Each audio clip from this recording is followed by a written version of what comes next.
kasih. Assalamualaikum warahmatullahi wabarakatuh. Anakku sekalian, mari kita pelajaran PPKN berhubung kondisi situasi di Indonesia pada umumnya COVID-19, maka kita pembelajaran lewat daring. Oleh karena itu, marilah kita sama-sama mendoakan kepada semuanya agar keluarga kita, saudara kita sehat walafiat dalam rangka COVID supaya hilang dari negara kita. Mari kita awali pembelajaran PPKN ini diawali dengan bacaan basmalah bersama-sama. Bismillahirrahmanirrahim. Kali ini Pak Miftah akan menerangkan lewat Zoom. Mudah-mudahan anakku sekalian mendengarkan semuanya dan perhatikan. Pak Miftah akan menerangkan tentang makna dan arti demokrasi, tentang prinsip-prinsip demokrasi di Indonesia. Di Indonesia itu dalam prinsip-prinsip demokrasi itu ada 10 prinsip menurut Saudara Ahmad Sanusi. Dalam suatu makalah ada 10 pilar dasar prinsip-prinsip demokrasi di Indonesia, anakku. Yang pertama adalah tentang demokrasi yang berketuhanan.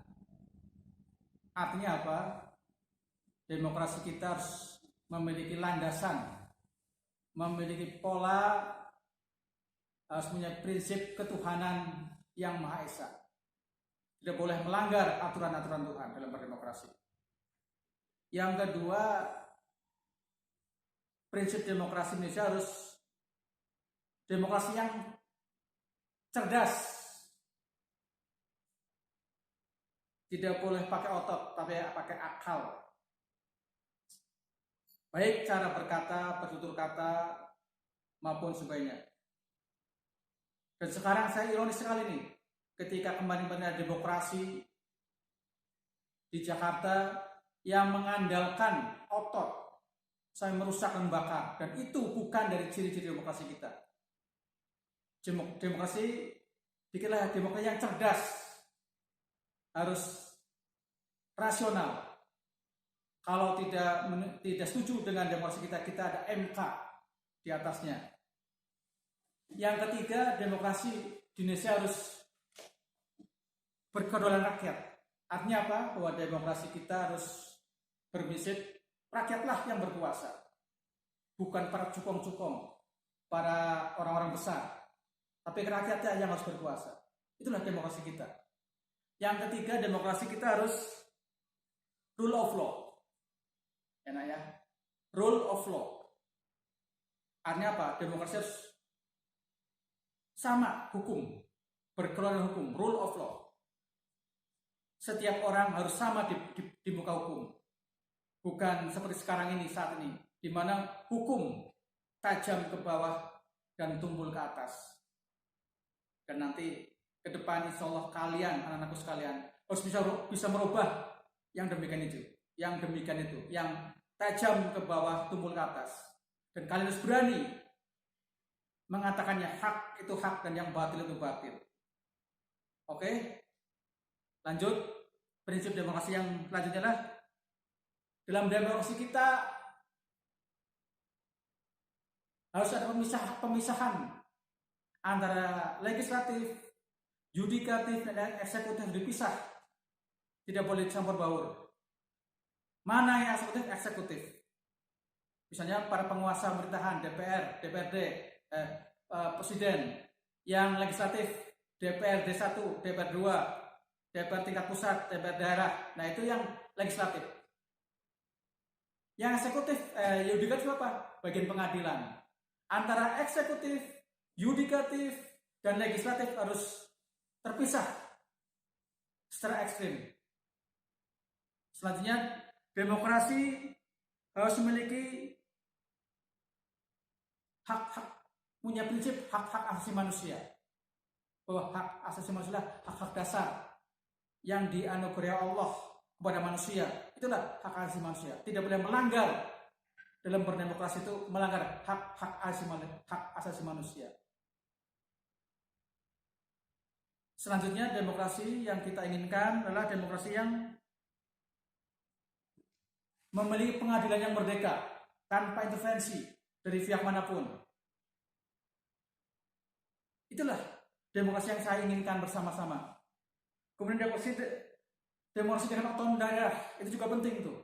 Prinsip-prinsip demokrasi dengan otonomi daerah yang saat undang-undang saat ini, bahwa demokrasi kita harus muaranya ke demokrasi otonomi daerah, di mana daerah memiliki wewenang, punya hak dalam mengelola keuangan daerah dan mengeksekusi pemerintahan daerah tanpa campur tangan dari pusat. Itulah demokrasi dengan otonomi daerah. Yang kesembilan, demokrasi dengan kemakmuran. Dan itulah inti dari demokrasi kita. Intinya adalah apapun bentuk demokrasi, intinya rakyatlah ujung-ujungnya harus sejahtera. Harus sejahtera, harus bahagia, harus sukses, welfare state, artinya negara kemakmuran yang tujuannya ke sana. Yang terakhir, demokrasi yang berkeadilan sosial.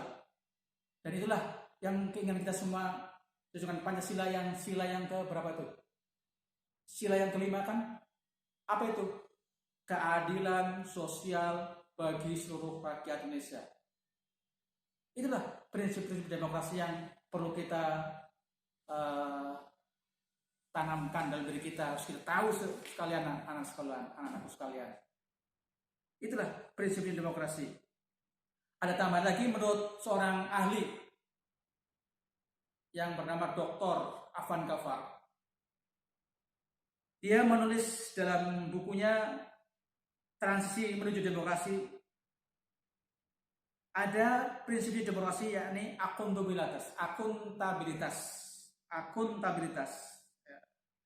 Artinya apa? Demokrasi harus dipertanggungjawabkan. Ada tanggung jawab politik maupun tanggung jawab sosial. Yang kedua, menurut Dr. Afan Ghaffar, demokrasi adalah harus memiliki rotasi. Ya, artinya apa? Demokrasi itu tidak boleh jadi pemimpin selamanya, harus dirotasikan, harus dilimpahkan 5 tahun sekali, 2 periode kepemimpinan selanjutnya. Itulah demokrasi yang artinya berotasi. Demokrasi artinya rotasi kekuasaan. Kemudian ada rekrutmen politik yang terbuka. Dalam bukunya Afan Ghaffar mengatakan bahwa demokrasi harus terbuka. Tidak boleh, istilahnya tidak boleh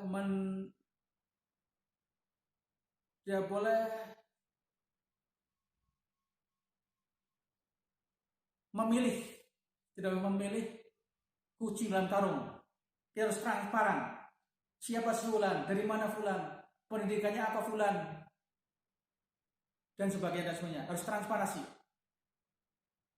Kemudian demokrasi harus melewati pemilihan umum. Di Indonesia harus melewati pemilu, lewat KPU. Tanpa pemilu itu bukan namanya demokrasi. Yang terakhir, demokrasi harus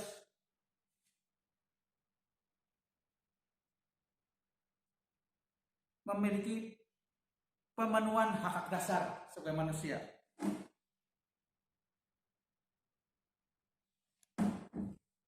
Artinya apa? Demokrasi harus memiliki bebas dari intervensi. Kita dalam demokrasi harus merealisasikan pasal 27 Undang-Undang 45. Apa itu?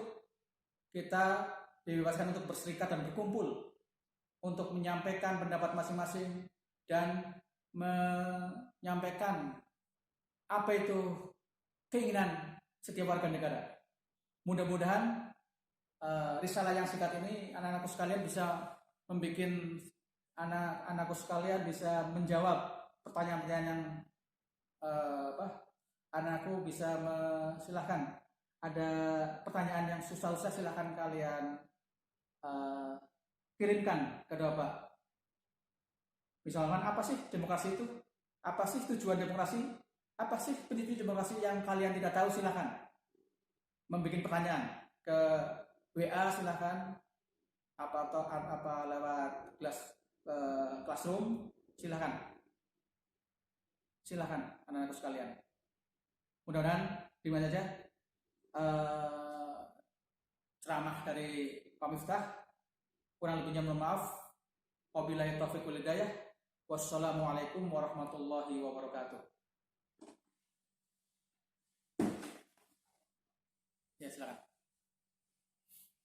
Lanjut materi 2. Materi 2 ya.